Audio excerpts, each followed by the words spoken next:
warahmatullahi wabarakatuh. A'udzubillahi minasyaitonirrajim. Bismillahirrahmanirrahim. Alhamdulillahi rabbil alamin. Wassalatu wassalamu ala asyrafil anbiya'i wal mursalin sayyidina Muhammad wa ala alihi wa sahbihi ajma'in. Rabbi syrah li sadri wa yassir li amri wahlul 'uqdatam min lisani yafqahu qawli. Subhanaka la ilma lana illa ma 'allamtana innaka antal alimul hakim. Wala haula wala quwwata illa billahil aliyil azim. Qala Allah ta'ala fi kitabihil aziz. A'udzu billahi minasyaitonir rajim. Bismillahirrahmanirrahim. Alam ya'ninil ladzina amanu an tahsha'a qulubuhum li dzikrillah wa ma nazala minal haqq wa la yakunu kal ladzina utul kitaba min qablu fatala 'alaihimul amadu faqasat qulubuhum wa katsirum minhum fasikun. I'lamu annallaha yuhyil arda ba'da mautiha qad bayyana lakumul ayati la'allakum ta'qilun.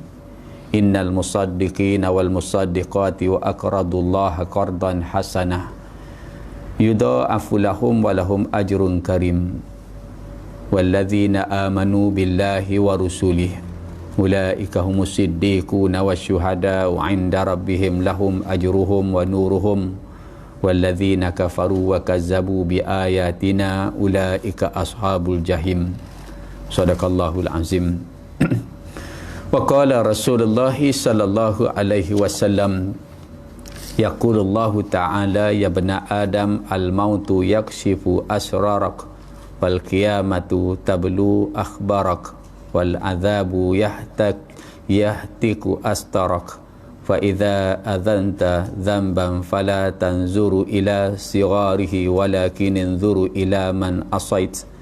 Wa idza ruziqta rizqan qalila fala tanzuru ila qillat walakin inzuru ila man razaq wala tahqiriz dzamban saghir fa innaka la tadri bi ayyi dzambin asait wala ta'man min makri fa inna makri akhfa alayka min dabibin namli ala saffa fil lailatul muzlimah. Ya bani adam hal asaitani fadzakarta ghadabi wa halin tahaita amma nahaituk wa hal adaita faridati kama amartuk wa hal wasaita masakina min malik wa hal ahsanta ila man asaa ilaik wa hal afauta amman zalamak wa hal wasalta man qata'ak wa hal ansafta man khanak wa hal kalamta man hajarak wa hal adabta waladak wa hal ardaita jiranak wa hal sa'altal ulama'a an dinik wa dunyak fa inni la anzuru ila suwarikum wala ila mahasinikum walakin anzuru ila qulubikum wa arda bihadhil khisali minkum. Firman Allah Subhanahu wa ta'ala di dalam surah Al-Hadid bermula daripada ayat 16 sehinggalah ayat yang ke-19 yang bermaksud, belumkah sampai waktunya lagi bagi orang-orang yang beriman untuk secara khusyuk mengingati Allah dan mematuhi segala kebenaran yang telah diwahyukan kepada mereka. Dan janganlah mereka berbuat seperti mana orang-orang yang telah menerima kitab sebelum itu, yang mana mereka melalui masa yang panjang sehingga hati mereka menjadi keras dan banyak di antara mereka menjadi dari kalangan orang-orang yang fasik. Ketahuilah kamu bahawa Allah lah yang menghidupkan bumi setelah matinya iaitu kering. Sesungguhnya telah kami perjelaskan kepada kamu tanda-tanda kebenaran kami agar kamu semua mengerti. Sesungguhnya orang-orang yang bersedekah, baik laki-laki maupun perempuan, dan orang yang meminjamkan kepada Allah dengan pinjaman yang baik, maka akan dilipat gandakan balasan-balasannya bagi mereka, dan mereka akan mendapat pahala yang mulia. Dan orang-orang yang beriman kepada Allah dan Rasul-Rasulnya, mereka itulah orang-orang yang mencintai kebenaran dan saksi-saksi di sisi Tuhan mereka. Mereka berhak mendapat pahala dan cahaya. Tetapi orang-orang yang kafir, yang mendustakan ayat-ayat kami, mereka itu adalah penghuni neraka.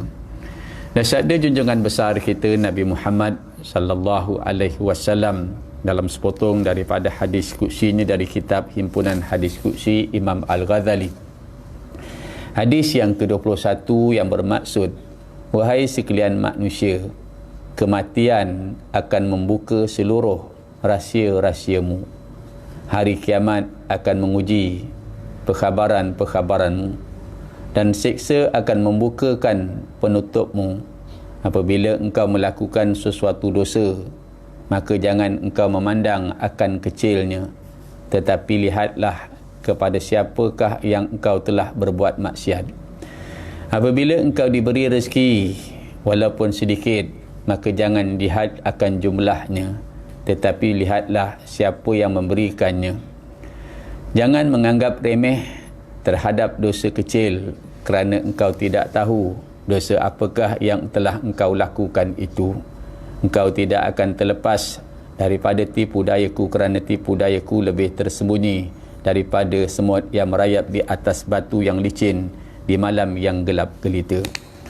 Wahai manusia, adakah setelah engkau berbuat maksiat lalu engkau mengingati akan aku?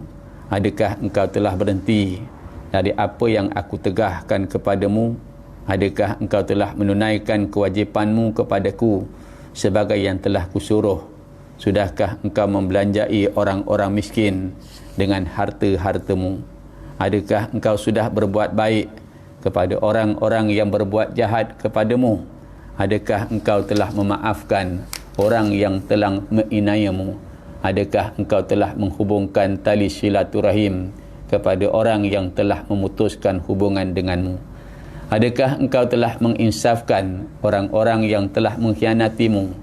Adakah engkau telah bercakap dan menegur orang yang telah mengusirmu, ia ini tidak mahu menegurmu? Adakah engkau telah menyenangkan hati jiran tetanggamu? Adakah engkau sudah pergi bertemu ulama untuk bertanya tentang agama dan duniamu? Sesungguhnya aku tidak memandang kepada wajah kamu dan tidak pula kepada kecantikan paras rupamu. Akan tetapi aku memandang kepada hati kamu. Aku suka jika kamu memiliki sifat-sifat yang tersebut. Alhamdulillah, marilah sama-sama kita merafak syukur kehadrat Allah Subhanahu wa taala pada malam yang mulia ini, pada malam yang berbahagia ini. Kita masih diberikan Allah Subhanahu wa taala kesempatan, keizinan oleh Allah lagi, insya-Allah dapat lagi dengan kesempatan itu kita pergunakan untuk perkara-perkara yang baik. Kita melakukan amal-amal kebaikan, kita menunaikan solat fardu maghrib berjamaah, dan sebahagian daripada masa kita ini kita duduk dalam majlis ilmu, majlis kuliah, majlis tazkirah. Apapun kita kena ada perkara-perkara yang sebegitu. Di antara perkara-perkara yang mengingatkan kepada kita itu akan tujuan matlamat datangnya kita dekat dunia ni. Kita duduk dalam majlis ilmu sebagaimana yang Allah Ta'ala firmankan, fazakir fa inna dzikra tanfa'ul mu'minin wa ma khalaqtul jinna wal insa illa liya'budun. Berilah peringatan, kata Allah, sebab peringatan ini selalu beri manfaat kepada orang yang beriman. Pada orang yang beriman ni, peringatan itu memberi faedah, memberi kebaikan kepada kita. Tidak sekali-kali, kata Allah, aku jadikan jin dan manusia. Allah tak sebut lembu, kambing, kerbau, tetapi tidak, kata Allah, aku jadikan manusia dan jin ni. Manusia dan jin. Kerana manusia dan jin ini dijadikan oleh Allah ialah untuk beribadat kepada Allah. Lembu tak termasuk senarai, kambing tak sembahyang, tak apa. Sebab itu bila azan berkumandang, kambing takkan datang sembahyang. Sebab yang pertama, kerana Bilal tak panggil kambing. Sebab yang pertama. Sebab yang kedua, binatang tu tak wajib menunaikan solat. Kalau kambing datang solat, macam-macam pula orang cakap. Untuk itu alhamdulillah, tapi dipanggil kepada kita manusia. Bila kita rasa kita ni manusia, panggilan Allah di dunia ni seboleh-bolehnya kita sahut, kerana kita bimbang di suatu hari nanti, hari di mana tidak guna harta, kekayaan, jawatan, anak, pangkat, kedudukan tidak berguna lagi. Kalaulah yang ada pada ketika itu raja segala raja-raja, iaitulah Allah Subhanahu wa taala. Saat itu Allah kata, yauma la tamliku nafsun li nafsin syai'a wal amru yauma idzil lillah. Hari bila mana, kata Allah, seorang sama sekali tidak akan berdaya upaya untuk menolong orang lain. Jadi kalau panggilan ataupun seruan Allah di dunia ni kita tidak menyahut, maka maliki yaumiddin, raja pada hari pembalasan itu, pada hari pembalasan itu adalah Allah sahaja, yang lain tak ada. Maka kita nak minta tolong dengan siapa pada ketika itu? Mudah-mudahan kalau hari ini kita menyahut seruan Allah di dunia ni, hayya 'alas salah, hayya 'alal falah, mari sembahyang, mari menuju kejayaan, maka di sana nanti mudah-mudahan tuan-tuan semua selamat beradab kepada Allah, termasuklah diri saya. Untuk itu alhamdulillah, pada malam ni saya dapat bersama-sama dengan tuan-tuan. Hari tu dah datang, tapi ni hari ni datang lagi sekali lagi. Hari tu belum start kuliah, hari tu mukaddimah.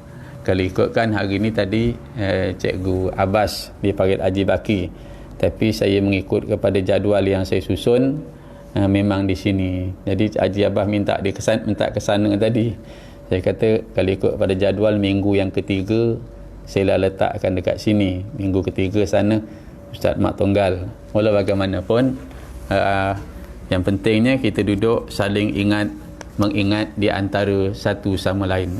Kalau semalam di Masjid Jami' Parit Jawa saya membacakan daripada surah Al-Kahfi.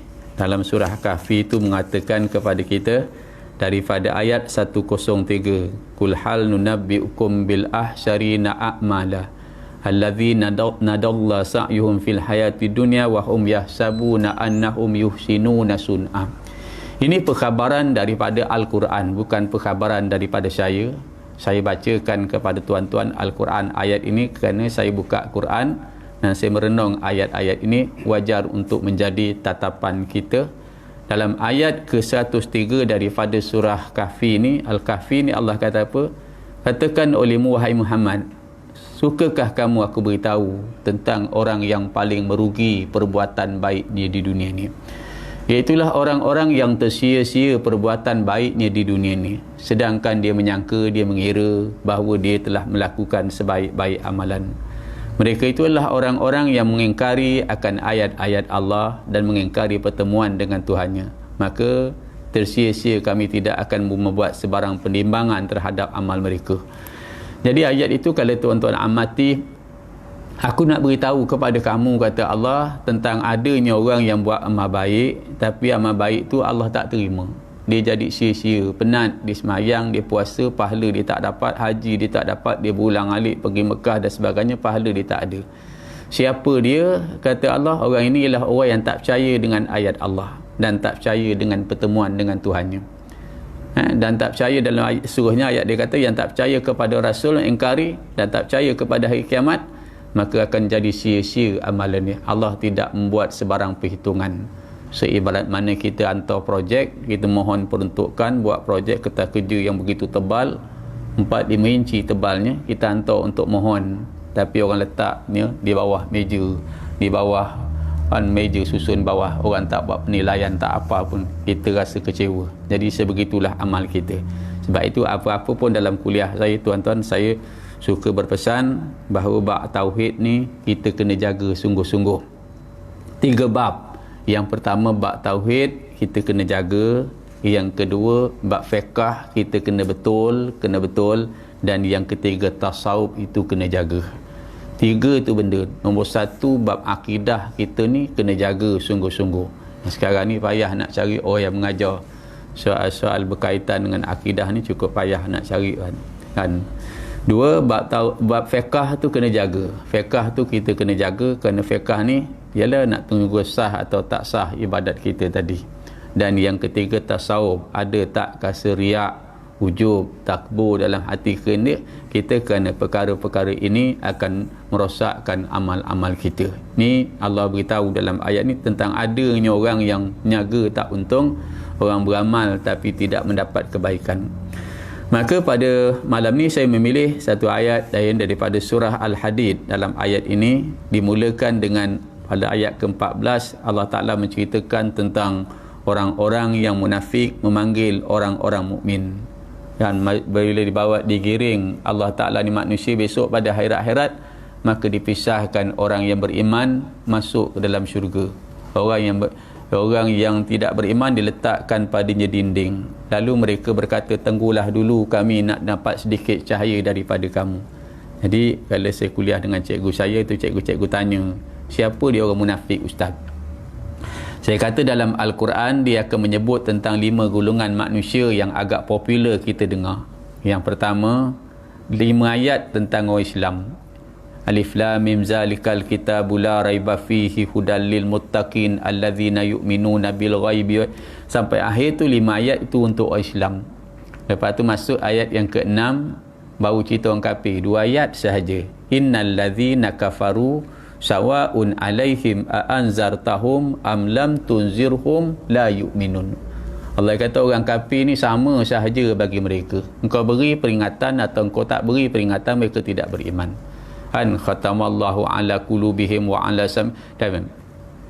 Lepas itu Allah Ta'ala cerita pula tentang orang Yahudi. Lepas itu Allah Ta'ala cerita pula orang Nasrani. Lepas itu Allah Ta'ala cerita tentang orang munafik. Orang munafik Allah Ta'ala ceritakan dalam surah Baqarah ni ada sekitar lebih kurang 14 ayat. Allah kata wa minan nasi man yaqulu amanna billahi wa bil yaumil akhir wa ma hum bimu'minin. Ada dari kalangan manusia ni, kata Allah, yang mengaku dia ni beriman kepada Allah, dia beriman hari akhirat, tapi kata Allah sebenar-benarnya orang ni tak beriman. Allah kata orang ni tak beriman. Dalam hati dia ada penyakit, iaitulah orang-orang yang dinamakan orang munafik. Saya tak kupah lah tuan-tuan, kita ni pun jarang belajar yang dikatakan orang munafik ni siapa dia. Yang kita belajar, orang munafik ni bila dia tak pergi sembahyang Jumaat 3 kali turut-turut tu munafik.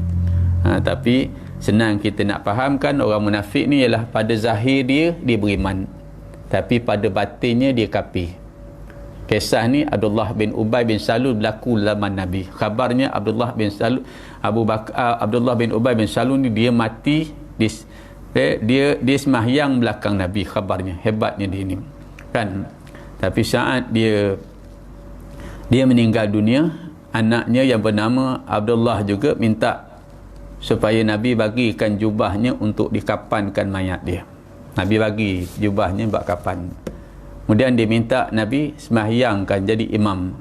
Bila Nabi nak semahyang, Sayyidina Umar berkata kepada Rasulullah, apa yang kamu nak buat ya Rasulullah? Kamu tak ingat kekejahatan Abdullah bin Ubay bin Salul ni? Dia fitnah isteri kamu dan sebagainya, macam-macam kejahatan. Dua dia kita nampak dia beriman, dia semahyang. Tapi pada batin dalam itu, dia bersarang dengan sifat benci dia kepada Islam itu sendiri. Maka kata Nabi, berilah, tolong jangan halang aku nak buat benda baik ni, nak semayangkan, beri penghormatan terakhir kepada Abdullah bin Ubay bin Salul ni.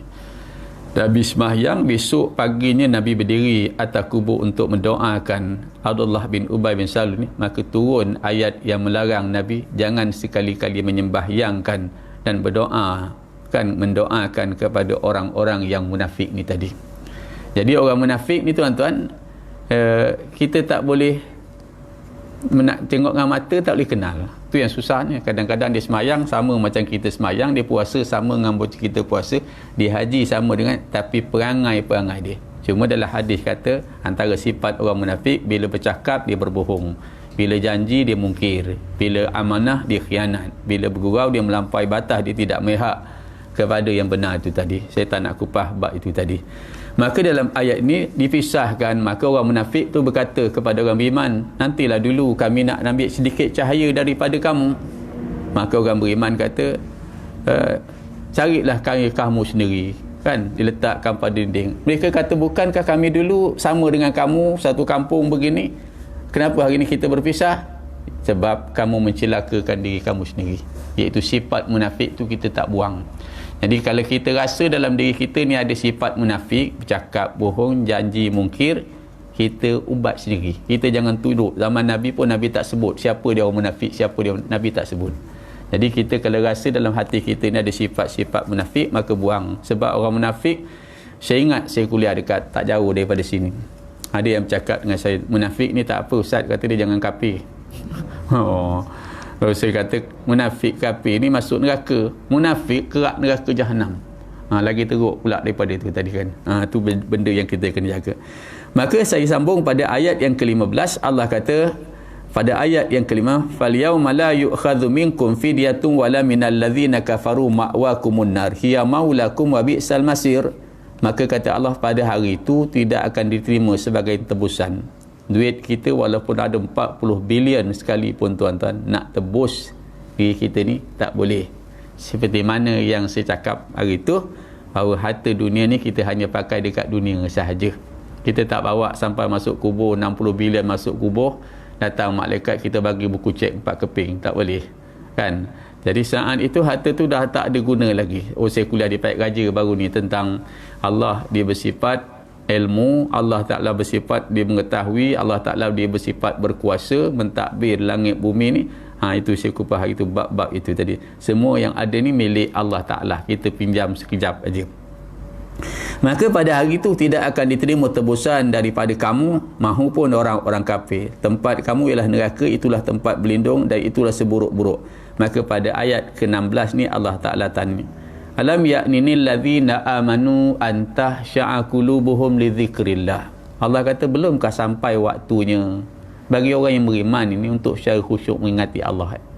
Saya kadang-kadang baca ayat ni, saya duduk kuat betul tarikkan dunia ni. Allah Ta'ala tanya kita jawab, fikir sendiri jawab. Alam ya'ninil ladzina amanu an tahsha'a qulubuhum li dzikrillah. Belumkah sampai waktunya bagi orang-orang yang beriman untuk secara khusyuk mengingati Allah dan mematuhi segala kebenaran telah diwahyukan kepada mereka. Kalau dulu umur kita 40 tahun, mungkin kita kerja lagi. 30 tahun tu kita sayang akan dunia. Masuk 40 tahun ni kita dah ada bini, sayang anak. Masuk 50 tahun kita sayang rumah, kita tak dapat ingat Allah sepenuhnya. Kalau 55 tahun ni tuan-tuan, yang dah pencen, ramai yang dah pencen ni kan, dapat tak ingat Allah ni sepenuhnya, ingat akhirat sepenuhnya, dapat tak agak-agak kan. Kalau umur dah 70 tahun pun masih lagi tak dapat akhirat kesemuanya, alamak galat kita. Tapi tarikan dunia ni kuat tuan-tuan, tarikan dunia ni cukup kuat kan. Itu yang saya pernah sebut kepada tuan-tuan. Musuh, kata Abu Lais Samarkandi dalam kitab Tanbihul Ghafilin, musuh orang beriman ni, kata Nabi ada 5 musuh orang beriman. Satu musuh orang beriman ni, kata Nabi, orang Islam yang hasad kepada mereka. Tu nombor 1. Yang kedua, kata Nabi, orang munafik yang memusuhi dia, orang munafik yang memusuhi dia. Satu, Islam yang hasad. 2, orang munafik yang memusuhi dia. 3, orang baru letak orang kafir yang musuh dia. Yang keempat, dunia yang melekakan. Yang kelima, hawa nafsu, syaitan bernaung yang di hati. Kata Nabi dalam kitab Mu'allim fi Tariq, dalam kitab Tanbihul Ghafilin, kata Abu Lais Samarkandi, musuh orang Islam ni ada 4. 1, syaitan dari kalangan jin. 2, syaitan dari kalangan manusia. 3, dunia. 4, hawa nafsu. Tu musuh dia. 1, syaitan dari kalangan jin. 2, syaitan dari kalangan manusia kan. 3, dunia yang melekakan dia, dunia yang melekakan dia sampai tak boleh nak pergi gini. Dan yang keempat, hawa nafsu dia tadi. 4 ni musuh yang menyusahkan hidup dia. Kalau Nabi kata tadi 5, iaitu orang Islam yang hasad kepada diri nombor 1. Sama-sama Islam tapi bukan main hasad. Nombor 2, orang munafik yang membenci dia. Baru nombor 3, baru letak orang kafir yang memusuhi dia. Yang keempat, dunia yang melekakan. Dan yang kelima, hawa nafsu. Wallahu a'lam. Jadi kita tengok, lembu tak jadi musuh kita kan. Pernah ke kita jumpa lembu terajang kepala orang? Jarang jumpa kan. Pokok-pokok pun, kambing pun tak jadi musuh kita. Yang biasa jadi musuh kita ni ialah manusia. Saya pun tak nak kupas dalam bab itu. Maka kata Allah, belumkah sampai waktunya bagi orang yang beriman ni untuk secara khusyuk ingat Allah dan nak mematuhi segala kebenaran yang telah diwahyukan kepadanya. Yang ayat Quran ada 6,000 lebih ayat itu, kita nak patuh ke semua sekali ayat Quran itu, kita nak patuh. Hari ni bab sembahyang, ya kita patuh. Bab puasa, ya kita patuh. Bab haji, ya kita patuh. Bab zakat, patuh tak agak-agak? Yalah kita patuh lah bab zakat. Dalam bab jual beli, kita patuh tak? Bab jual beli ni masih lagi. Dalam bab faraid, patuh tak? Dalam bab muamalat, dalam bab munakahat, dalam bab jinayah, patuh tak agak-agak? Maka Allah Ta'ala tanya, dan nak mematuhi segala kebenaran yang telah diwahyukan kepada mereka. Saya tengok kadang-kadang manusia ni dia berpilih-pilih dalam patuh kepada Allah. Kadang-kadang ada manusia yang ambil dalam bab muamalat, dalam bab munakahat dia tak ambil. Ada yang ambil bab muamalat, munakahat, bab fiqah dia ambil, bab tasawuf dia tak ambil. Ada yang ambil bab muamalat, munakahat, jual beli dia ambil, tapi bab undang-undang jinayah dia tak ambil. Kita tak nak. Kita, Nabi kata, Allah kata, ya ayyuhallazina amanu dukhulu fis-silmi kaffah. Masuk Islam ni kena masuk ke semuanya. Kalau tak, jadi kita ni tak nampak keindahan, kesyumulan Islam. Contoh mudahnya, kalau jari kita ni tuan-tuan, dia ada 5 tuan-tuan, nampak cantik sempurnanya. Tapi kalau jari kita ni ada 4, dia jadi macam janggal kan. Macam janggal tadi. Kalau kita pakai baju Melayu, kita pakai kain, pakai songkok tinggi, samping tinggi, tapi seluar tak pakai. Apa rupanya agaknya. Jadi Islam ni kena ambil semua, barulah kita akan nampak kecantikan, keindahan Islam. Wahai orang-orang, dan sesungguhnya orang-orang yang bersedekah, baik laki-laki maupun perempuan, kata Allah, dan orang yang meminjamkan kepada Allah dengan pinjaman yang baik, maka akan dilipat gandakan balasannya. Orang-orang yang bersedekah, baik laki-laki, sama ada lelaki ataupun perempuan, dia bersedekah. Ayat ni ada diulang balik dalam surah Al-Ahzab ayat ke-30 kalau tidak silap saya, yang menceritakan Aisyah rasa macam tak puas hati Nabi asyik sebut pasal orang lelaki aja, orang lelaki beriman. Maka Nabi kata ayat ni bila sebut lelaki, maka perempuan pun begitu dapat juga. Perempuan yang beriman, lelaki yang bersedekah, perempuan yang sedekah, lelaki yang berjihad, perempuan yang berjihad, semuanya Allah akan beri ganjaran-ganjaran balasan pahala dengan seadil-adilnya. Buatlah dia amal baik. Walladzina amanu billahi wa rusulih ulaika humus siddiquna wasyuhada'u 'inda rabbihim lahum ajruhum wa nuruhum walladzina kafaru wa kazzabu biayatina ulaika ashabul jahim. Dan orang yang beriman kepada Allah dan rasul-rasulnya, kata Allah, mereka itulah orang yang mencintai kebenaran. Dengan makna siapa yang beriman kepada Allah, dia mengaku dia beriman kepada Allah, dia mengaku beriman kepada Rasul, dia mesti suka kepada benda-benda yang baik. Dia mesti suka benda-benda yang baik. Dia tak suka kepada benda-benda yang tidak baik. Kalau orang mengaku dia beriman kepada Allah tapi dia tak suka kepada benda yang baik, ada masalah. Ada masalah kan. Tu semalam saya cakap dekat masjid semalam, satu masjid saya pergi lepas PKP ni, masjidnya lebih besar daripada masjid Jami' Baik Jawa tu agaknya. 2 kali ganda besar masjid tu. Sayangnya masjid tu, tapi tengok sedih dalamnya beldi bocor. Saya ingat ada dekat 30 biji beldi ke 20 biji beldi, susun aja bocor, masjidnya bocor kan, bocor masjidnya. Yang datang, saya pernah datang solat subuh kat situ, masjid besarnya macam masjid Jami' Baik Jawa tu 2 kali ganda, besar lah.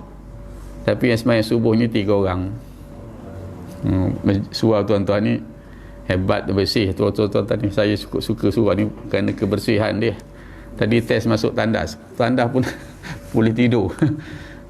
Baguslah begitu kan, sebab Islam ni dia memang macam tu, dia suruh jaga kebersihan sebegitu kan sebegitu. Jadi masuk singgah masjid tu, hari tu berhenti sembahyang Isyak, saya ingat ada 4 orang agak 5 orang. Tiang masjid lebih ramai daripada orang yang bersembahyang dalam masjid tu. Kenapa? Kerana majlis ilmu tidak dibuat dalam masjid. Mereka berhak mendapat pahala dan cahaya, tapi orang yang kafir dan mendustakan ayat-ayat kami, kata Allah, mereka itu adalah penghuni neraka. Mereka yang kafir yang mendustakan ayat-ayat Allah, tak percaya ayat Quran ni, dia tak percaya, mereka ni penghuni neraka Allah Subhanahu Wa Taala. Insya-Allah kita renung kepada hadis Nabi. Ya bani Adam, al-mautu yakshifu asrarak. Wahai manusia, sekian manusia, kata Nabi, kematian akan membuka seluruh rahsia-rahsiamu. Bila kita mati, tidak ada seorang pun akan pertahankan orang nak cakap tentang kita ni. Orang nak buka rahsia kita ni, kita tutup dah, kan? Semua orang boleh buka rahsia-rahsia kita ni, semua orang boleh menyebut. Maka alangkah bagusnya kalau kita dah mati, orang kata kita ni baik. Atau ginilah. Sebab tu saya pernah bercakap masa saya ceramah dekat luar ni. Saya ingat dulu berapa tahun lepas, dekat 10 tahun lepas ke. Lalu saya kata, Al-Imam Al-Ghazali mengatakan manusia ni ada 3 jenis, kata Imam Ghazali. Yang pertama, kata Imam Ghazali, manusia yang hidup atas muka bumi ni, dia macam batu.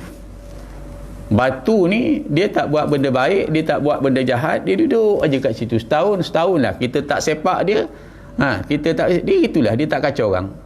Kan, orang sepak dia ada, dia sepak orang tak ada. Jadi ada jenis manusia ni jenis batu, dia tak buat baik, dia tak buat jahat. Ada ke? Ada, tak menambah, pergi tidak berkurang. Yang kedua, kata Imam Ghazali, manusia yang hidup atas muka bumi ni, dia macam malaikat. Dia datang tu orang rasa sedap pelunya, dia datangnya adanya, dia rasa. Dia pergi tu orang rasa kehilangan dia. Pak Mat, ayah dia.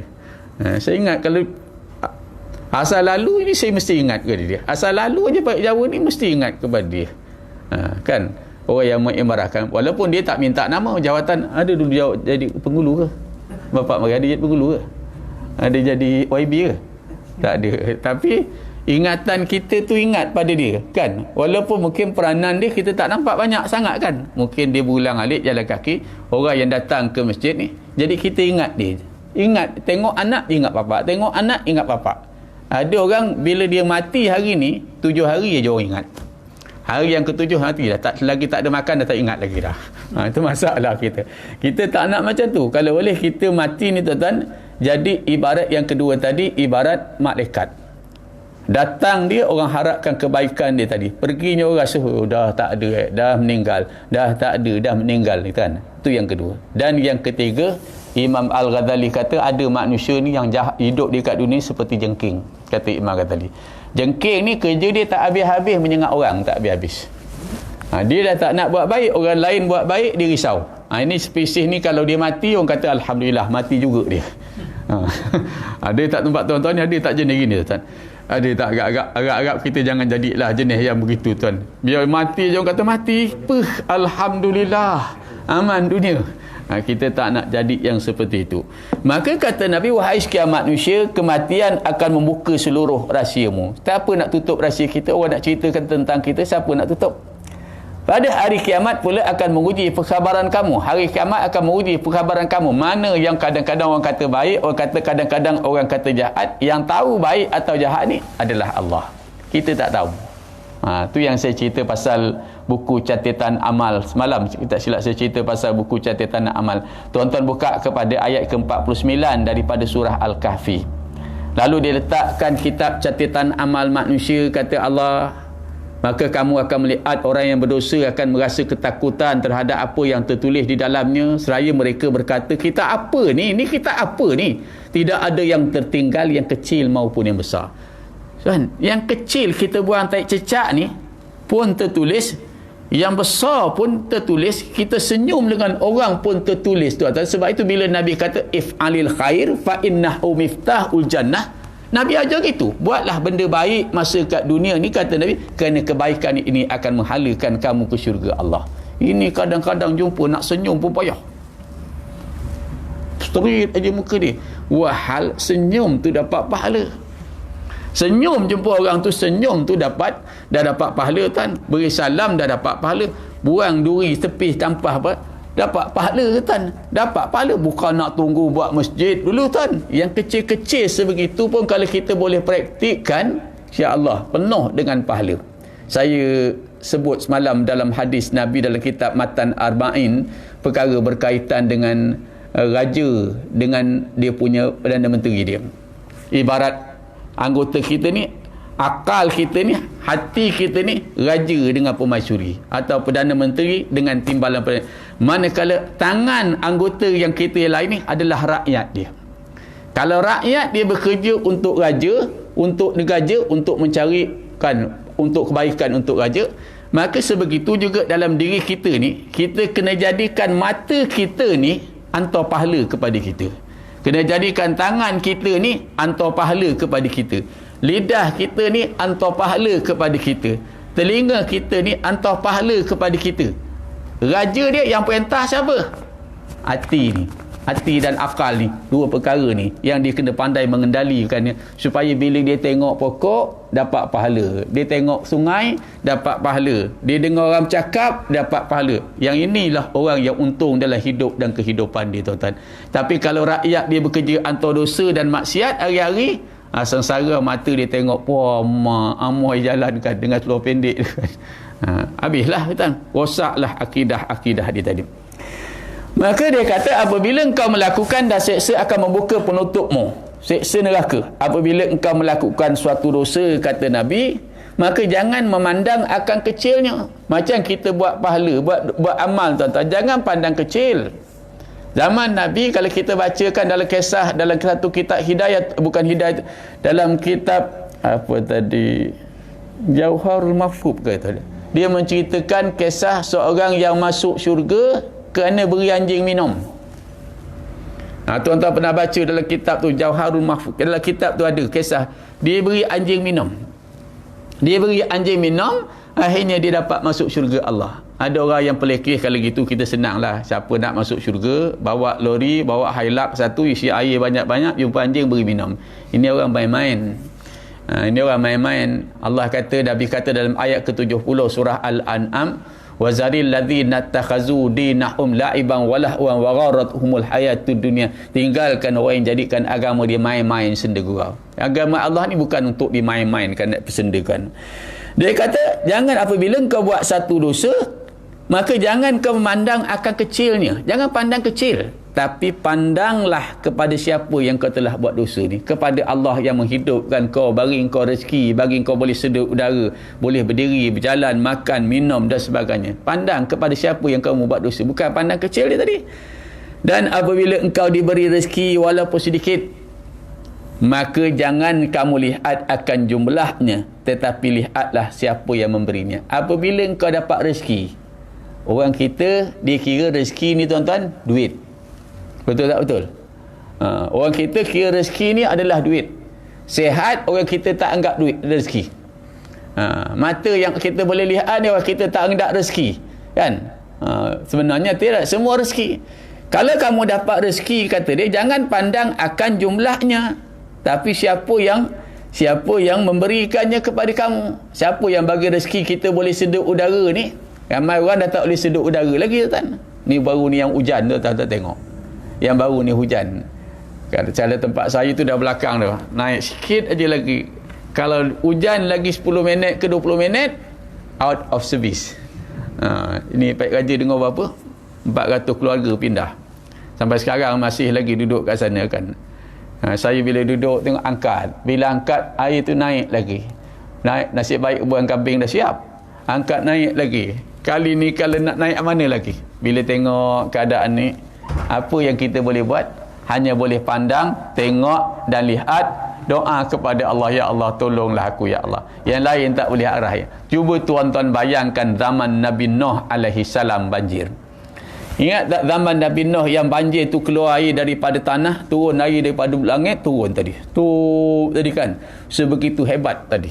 Sebegitu hebat banjir yang berlaku zaman Nabi Nuh. Kan'an mati itu. Kan'an mati, yang mati lemah tu kan. Itu zaman Nabi Nuh. Cuba tuan-tuan tengok zaman tsunami yang berlaku, air yang sebegitu deras. Banjir di Kelantan dulu tahun berapa, yang tahun 2012 yang setinggi tiang elektrik tu. Cuba bayangkan. Kan? Tapi tsunami tu kalau tuan tengok yang apa tadi berlaku dekat apa tadi? Bukan Aceh tu yang Air tu pergi mana? Berapa jam dia duduk air tu? Berapa jam dia duduk? Berapa jam air tu duduk, air tu pergi mana? Persoalannya, bila tsunami tu naik, air dengan kelajuan 100 km sejam, sebat dengan kelajuan 100 km sejam, kata dia, begitu laju air menaik mendadak, tiba-tiba sekejap, berapa jam dia duduk tu? Berapa jam? Mana pergi air tu? Tuan-tuan fikir tak? Kita fikir tak dalam bab sebegitu, tuan-tuan? Tapi bagaimana Allah Ta'ala begitu jaga zaman Nabi Nuh, kan, bila kata Allah haram arahkan bumi, telan air, terapkan air serap sekejap je, tapi dalam tempoh masa berapa lama tu, kita tengok kalau zaman Nabi Nuh tu, bila Allah arahkan bumi gelap, sedut air, semua sedut kering. Tsunami di Aceh tu berapa minit je, tak sampai 1 jam, air tu pergi mana? Sekarang ni tuan-tuan tengok air termenung pula, tuan-tuan, pasal bumi tak sedut air, tak sedut pula, tuan. Wallahu a'lam. Dan hakikatnya kita lihat di situlah patutnya kita nampak keagungan dan kekuasaan Allah Ta'ala. Tak ada satu kuasa pun yang boleh menahan hujan supaya berhenti. Sebegitu juga seperti mana saya sebut hari tu kat sini, kan, kita tak mampu menahan matahari dari terbenam, sebegitu juga kita tak boleh menghalang matahari daripada terbit. Seperti mana kita tak boleh menahan siang dari datang, sebegitu juga kita tak boleh menahan siang daripada pergi. Maka sebegitu juga kita tidak akan mampu menahan usia kita dari bertambah sehari demi sehari. Maka lebih baik kita menjadi orang yang sami'na wa ata'na, kami dengar dan kami taat, ya Allah. Akan tetapi apabila engkau diberi rezeki, kata Nabi, walaupun sedikit, jangan lihat jumlahnya, tapi lihat siapa yang memberikannya kepada kamu. Siapa yang beri rezeki ni kepada kamu? Kalau tak Allah Ta'ala, bukan pihak mana bagi rezeki, Allah yang bagi kita rezeki, kan? Jangan menganggap remeh terhadap dosa kecil. Begitu juga kata Nabi, dalam buat dosa jangan sangat anggap kecil, sebab di antara dosa kita ni, kita tak tahu yang mana mengundang kemurkaan Allah. Kita tak tahu yang mana mengundang kemurkaan Allah. Dalam amal, jangan pandang orang buang tahi cecak ni, alah buang tahi cecak.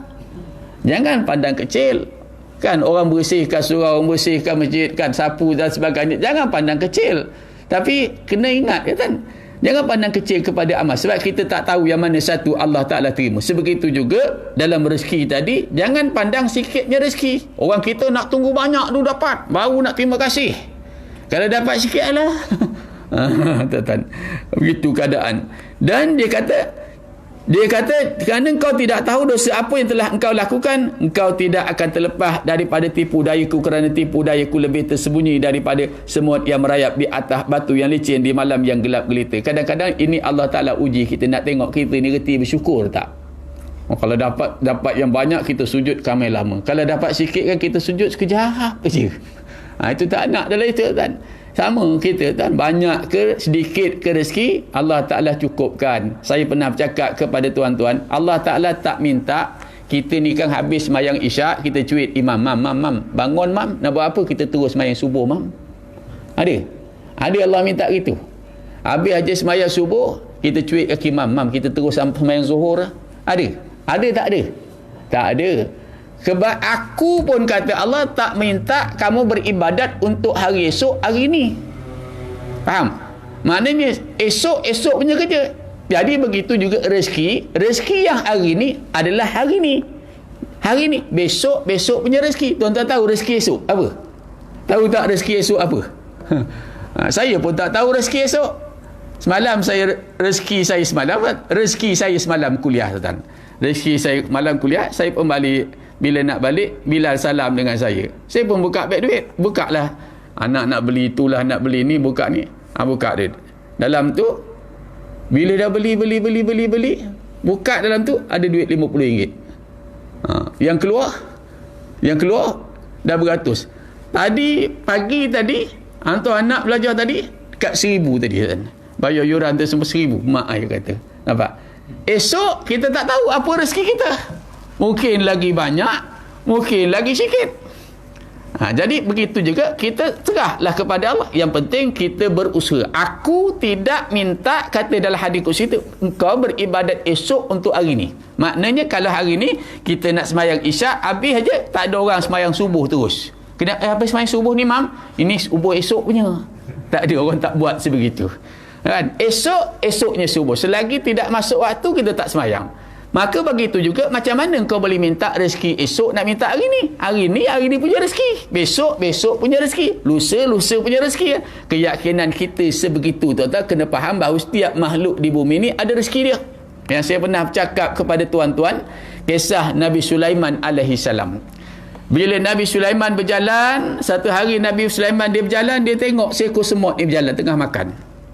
Dia tanya semut, mot, Sulaiman ni dia pandai cakap bahasa binatang. Mot, kau buat apa tu mot? Kata semut, aku sedang makan makanan, dia kata. Rezeki kurniaan Allah.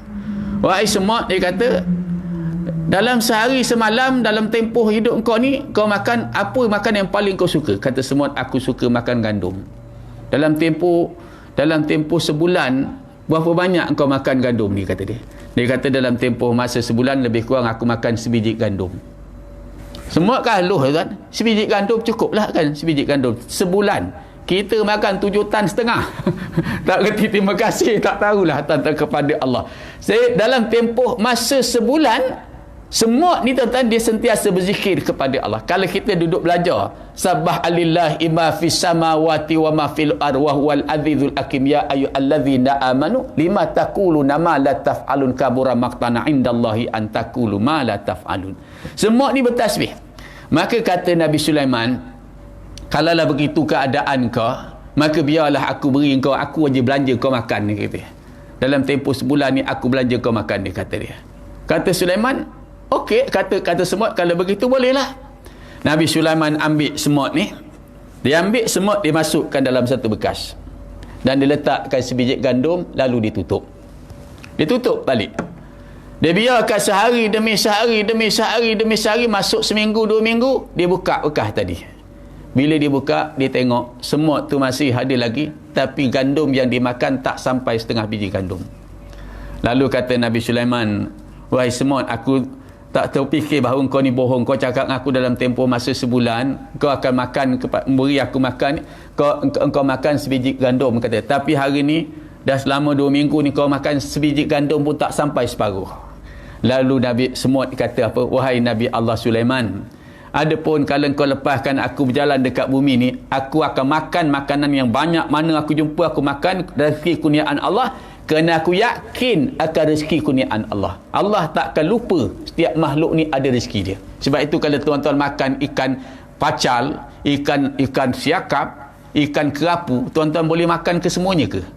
Boleh. Cakap dengan bini, tulang kena tumbuk, jangan buang. Sisik direbus makan, jangan buang. Ada? Tak. Allah dah tentukan makhluk lain. Fa bi ayyi ala'i rabbikuma tukadziban, kan? Mana lagi yang kita nak dustakan?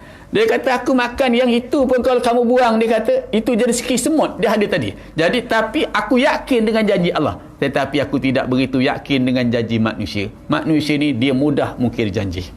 Sebab itu aku makan ni sikit-sikit, aku takut engkau ni jenis orang yang terlupa janji. Itu Nabi Sulaiman. Dalam masa yang lain kan, dia minta kepada Allah nak jamu seluruh makhluk di bumi ni makan. Nak minta izin kepada Allah, dengan harta kekayaan aku ni, harta yang sebegitu banyak Nabi Sulaiman miliki, dia minta izin kepada Allah nak jamu seluruh makhluk di bumi ni makan. Allah kata Sulaiman ni dah nampak, mula dah rasa macam hebatlah dengan kekayaan dia. Dia nak begitu. Kata Allah, kalau kamu sanggup silakan. Dia kerah seluruh bala tentera jin dan manusia tebang hutan seluas mungkin. Disiapkan makanan. Siap saja makanan. Dalam kitab turah lama dulu ada cerita bab ni. Siap makanan tu dihidangkan. Lalu kata dia, ya Allah, aku nak jemput semua makhluk di bumi ni, hari ni makan free, aku nak bagi dia makan. Allah kata, wahai Sulaiman, sebelum kau menjemput semua makhluk-makhluk di bumi ni semua makan, dia kata, aku nak jemput dulu satu makhluk aku dulu makan. Dalam kitab tu kata ikan nun. Tuan-tuan jangan tanya ikan nun ni ikan apa, Ustaz? Aku pun tak tahu. Tapi dalam kitab tu kata ikan nun lah. Baiklah, kata Nabi Sulaiman, lepas ikan nun ni makan, makhluk lain boleh makan free. Ya, semut, lipah, katak, buaya, naga, angsa, kuda, manusia, ayam hutan, ayam tak hutan, ayam kampung, ayam tak kampung, ayam apa lagi? Berapa banyak jenis ayam je dah berapa banyak. Ikan je dah berapa banyak nak beri makan free sehari. Berapa banyak. Siap makan ikan nun, kata dia, semua kan. Ikan nun ni buka mulut tadi. Dia buka mulut, dia pedal seluruh makanan yang disediakan Nabi Nuh. Habis, licin. Lalu dia beradab, kata dia kepada Nabi Nuh, wahai Nabi Allah Nuh, tak ada lagi wahai Nabi Nabi Sulaiman, tak ada lagi makanan yang aku nak makan, ke aku belum kenyang lagi.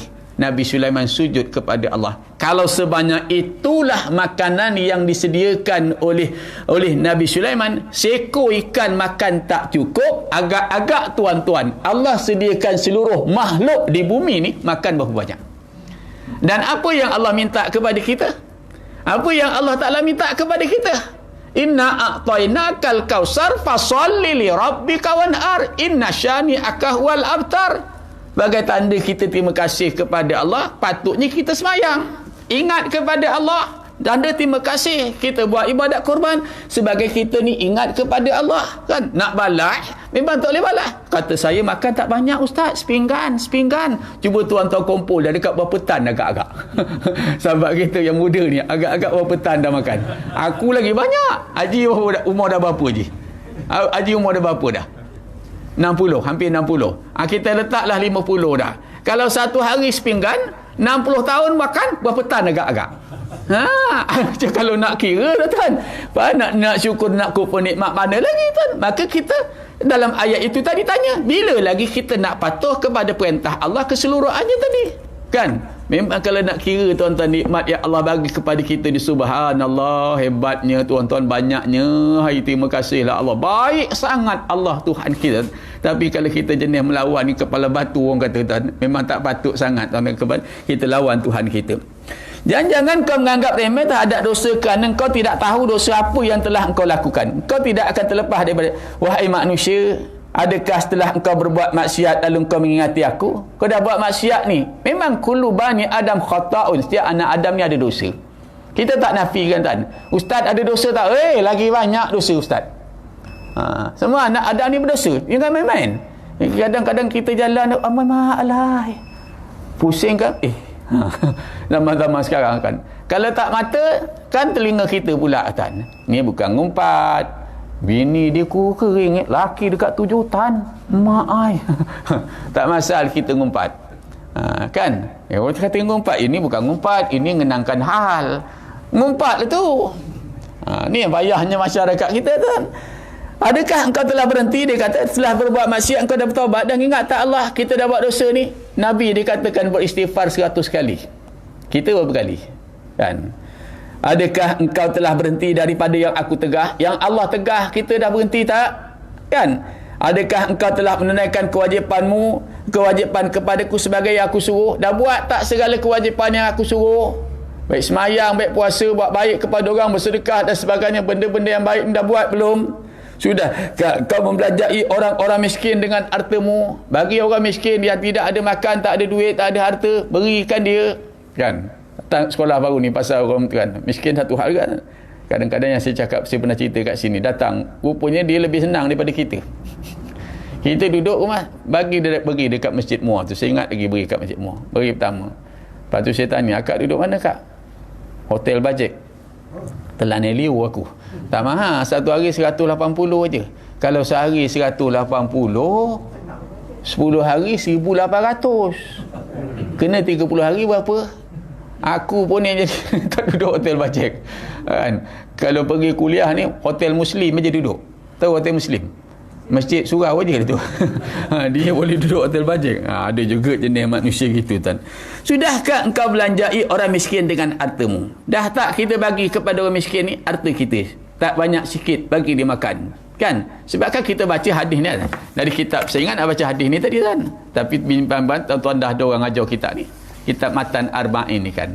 Dan siapa Nabi kata mudahkan urusan Islam kat dunia ni, Allah mudahkan urusan di dunia dan di akhirat. Siapa yang menutup rahsia orang Islam, Islam ni ajar tuan-tuan. Subhanallah, kalau kita beramal, malangnya kita ni, Islam yang kita belajar ni, kita tak beramal dengan Islam yang ada pada kita ni. Itu yang jadi masalah dia tadi tuan.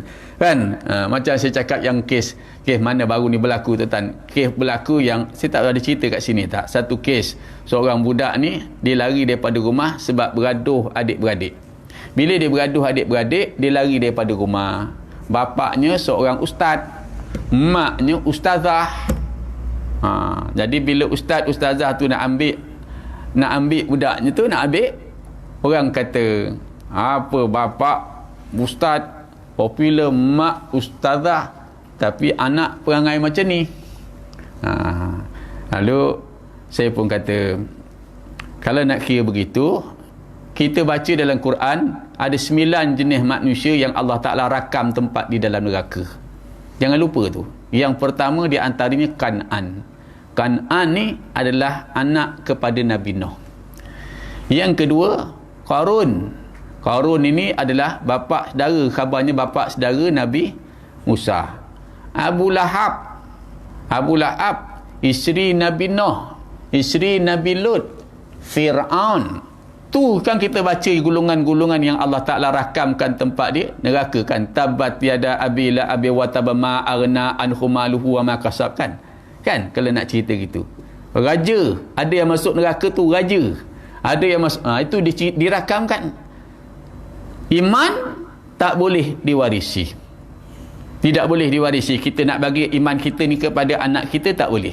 Sebab mahal iman. Dia tak boleh jual, tak boleh beli. Kalau iman tu boleh diwarisi, senang orang kan. Semua bapak dia ni begini, tak boleh diwarisi. Kan? Ada kalau nak cerita bab itu. Ada pun yang pentingnya, mak bapak tak ajoh anak perangai macam tu. Semacam kita masuk surau tuan-tuan, tiba-tiba penuh masuk dekat bilik air tu penuh dengan tai.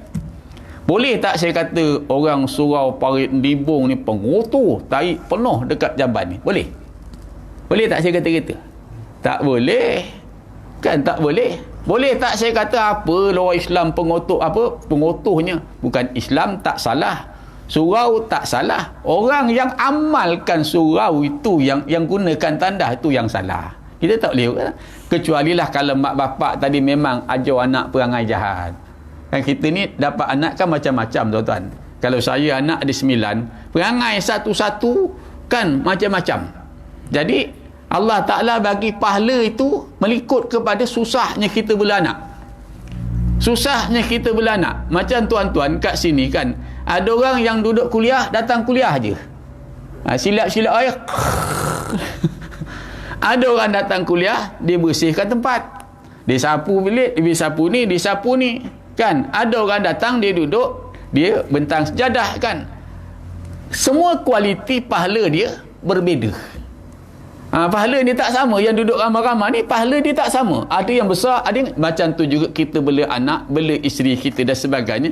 Susah tu biasanya pahalanya agak tinggi. Lebih ni kelebihan dia begitu. Jadi jangan mengongok dah lah kan. Dan dia kata, sudahkah kewajipan itu sebagai kusuruhkah? Sudahkah dia kata engkau belanjai orang miskin dengan hartamu? Adakah engkau sudah berbuat baik kepada orang yang berbuat jahat kepadamu? Ayat ni susah. Nak buat baik kepada orang yang buat jahat kepada kita. Zaman Nabi dibaling dengan puak bangkai tadi kan. Dan sebagaimana kan.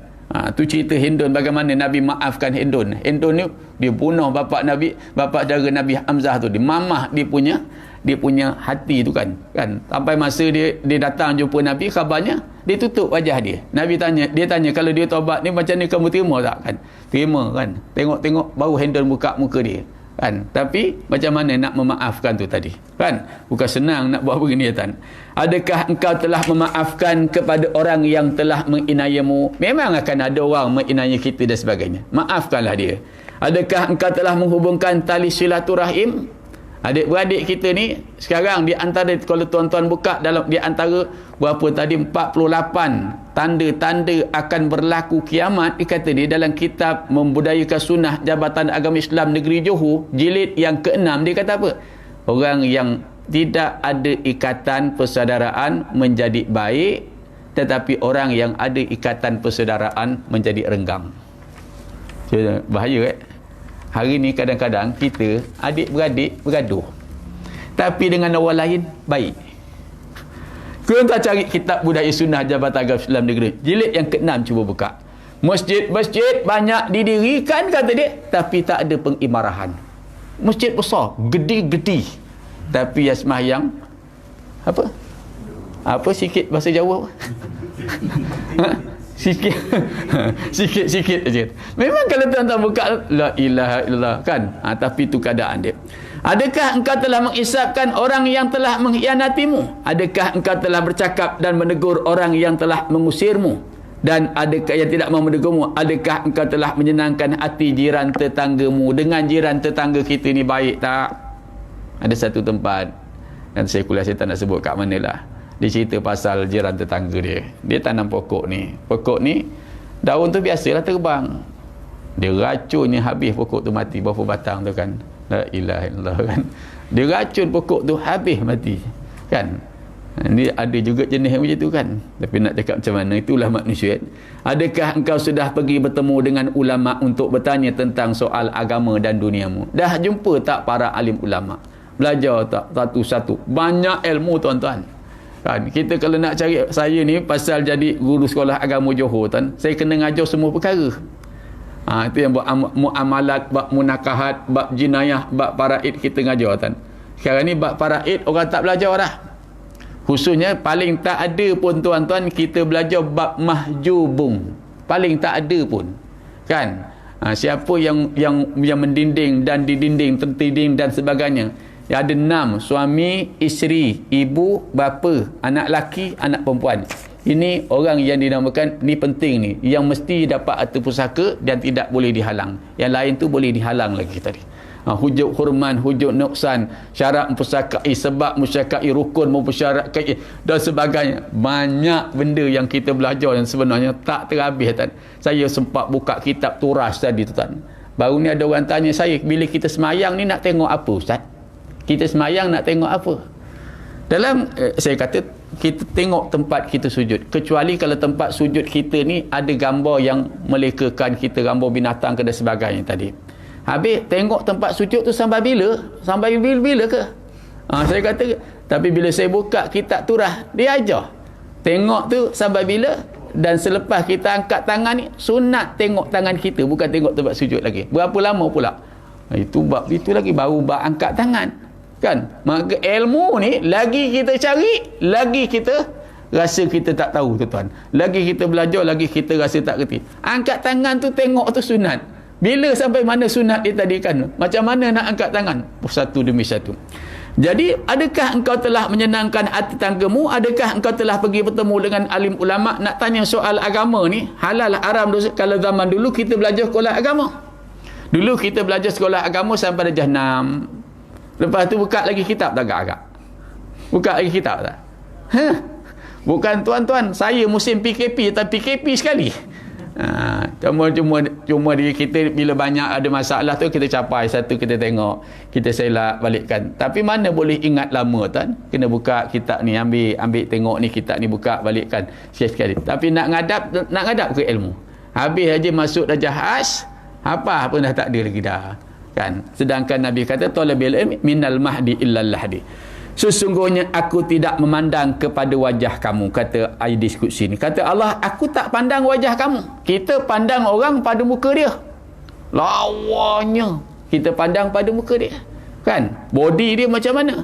Tapi kata Allah, aku tak pandang pada wajah kamu. Wajah ni habis. Besok mulut dah sumbat tanah, wajah ni akan, kan? Saya pernah cakap kan, orang perempuan paling takut mata dia hitam. Cuba tuan-tuan bayang balik bini mata hitam. Dua gini hitam aja, duduk pakai telekung. Tuan-tuan lari ke peluk agak-agak. Maka orang perempuan taruh mentimon, taruh toge, taruh tempe kan, supaya mata jangan hitam. 3 hari masuk kubur, mata dah hitam dah. Hitam ni kan. Yang mula-mula sekali bocor ni kata mata. Diikuti patulah tu satu. Jangan mainlah. Itulah keadaan manusia ni dalam kubur tuan-tuan. Yang kita jaga-jaga tanah hitam tu hitam juga kan. Dan dia kata, aku tak pandang kepada wajah kamu, kata Allah dalam hadis qudsi ni, dan kecantikanmu, tetapi aku mandang kepada hati kamu. Allah tengok hati kita. Nilai manusia ni Allah Ta'ala tak nilai pada muka dia yang handsome. Kita nilai manusia ni pada muka. Tengok muka Kamil Lawah, rupanya penyangak. Habis harta negara dia bedal. Kata kita tengok, Allah tengok manusia ni kepada hati dia. Orang selalu katakan hati mau baik kan. Hati mau baik. Hati tu dulu Allah Ta'ala pandang. Bila yang di luar ni, yang dalam ni baik, insya-Allah luar. Yang kita baca hadis Nabi, ya bani Adam, in salah adinukum salah adamukum salah amalukum wa in fasada dinukum. Kata Nabi, kalau agama engkau baik, darah engkau baik, daging engkau baik, maka perbuatan kau baik. Tapi kalau agama kau tak baik, agama letak di mana? Agama letak di mana? Dalam diri kita kan. Kalau agama kau baik, darah kau ni baik, hati kau baik, maka perbuatan kau juga baik. Allah Ta'ala pandang manusia, macam mana nak jadi baik? Agama kena jaga. Sebab saya pernah bercakap dengan tuan-tuan, kata-kata Luqman Hakim, bila anak dia bertanya kepada ayah dia, macam mana masyarakat akan jadi baik, kalau ada 4 perkara kata ayah dia. 5 perkara. Nombor 1, anak dia tanya, apa dia ayah? Apa dia nombor 1? Nak jadi baik ni apa dia? Ayah dia kata, kena ada agama nak. Agama nombor 1, agama ni letak nombor 1. Sebab semua kebersihan semua letaknya pada agama. Anak dia tanya lagi, kalau ada 2? Ayah kata, kalau 2 ada malu. Orang kalau ada malu tuan-tuan, dia tak buat benda jahat. Orang perempuan kalau malu dia tak pakai tuan. Ada barang baju bikini tu kan, barang bikini tu kan. Orang dia tak pakai kalau dia ada perasaan malu. Orang lelaki kalau ada perasaan malu dia tak buat maksiat, ada malu. Anak dia tanya kalau tiga, ayah dia kata ada akhlak. Akhlak tu kena ada. Agama 2, malu 3, akhlak. Kalau dia ada akhlak, insya-Allah dijaga semua sopan santun dijaga. Anak dia tanya lagi, ayah kalau 4, ayah dia kata kalau 4 ada harta. Harta tu kena ada. Kalau 4, kalau 5 nak. Kalau ada 5 ayah dia kata kalau 5 dermawan. Kalau 5 ni ada, maka baiklah masyarakat. Jadi kita berhenti sampai situ insya-Allah, kerana aku suka jika kamu memiliki sifat-sifat yang tersebut. Mana sifat-sifat baik tadi, memaafkan orang, menolong orang, menegur orang yang tak tegur kita, beri makan, jangan buat dosa, jangan buat salah, kan buat maksiat kan, bersyukur kepada Allah. Itu antaranya benda-benda yang Allah Ta'ala suka kepada kita lakukan tuan-tuan. Jadi saya kira cukuplah hanya sekadar itu untuk malam insya-Allah. Panjang usia kita, nanti kita sambung akan hadis yang baru. Cuma kita belum putuskan, tuan, saya pun belum putuskan kita apa yang tuan-tuan nak pakai, sama ada bab tauhid ke. Ini saya pakai hadis yang hadis qudsi biasa ni kan. Jadi kalau tuan-tuan ada cadangan nak bab belajar faraid ke, muamalat munakahat, tak payahlah. Ada nak kahwin. Nak belajar yang bab faraid ke, muamalat ke. Muamalat pun hari ni tak ramai orang yang belajar muamalat, bab jual beli, macam mana syarat jual beli, orang pajak pokok, macam mana nak pajak pokok hari ni kan. Ataupun nanti tuan-tuan bincanglah. Saya rasa sini pun dah ramai yang ustaz mengajar. Ustaz Sulaiman mengajar fiqh. Ustaz fiqh. Ustaz Sulaiman mengajar apa? Umum. Ustaz Hasbullah hadis. Yang lain-lain mungkin dah banyak kan. Nanti tuan-tuan tengoklah mana yang tak ada tadi, insya-Allah lah. Sama ada sama ada tasawuf ke ataupun fiqh ke. Tapi saya lebih suka mengajar bab tauhid. Bab tauhid ni usul yang cukup penting, sehingga Nabi kata siapa yang akhir kalamnya dengan kalimah la ilaha illallah masuk syurga. Kan, syurga. Mana akidah tu kita tengok dia simple, asyhadu alla ilaha illallah kan, simple je. Tapi ucap depan itu nilainya di sisi Allah cukup mahal nilainya. Walaupun kita nampak dia ringan, tapi nilai di sisi Allah bila kita mengiktiraf Allah tu Tuhan kita. Allah Ta'ala tak nak harta kita, Allah tak nak pangkat kita, jawatan kita.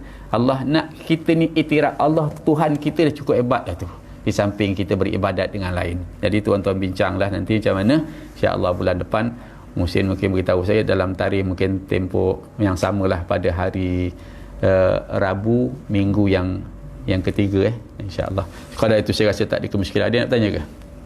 Tak ada Bismillahirrahmanirrahim. Alhamdulillahirabbil alamin wassalatu wassalamu ala asyrafil anbiya'i wal mursalin sayyidina Muhammad wa ala alihi washabbihi ajma'in. Allahumma nawwir qulubana bi nuri hidayatika wa futuhatika kama nawwarta arda bi nuri syamsika abadan abada bi rahmatika ya arhamar rahimin. Allahumma aghnina bil ilmi wa zainna bil hilmi wa akrimna bit taqwa jamilna bil afiyah.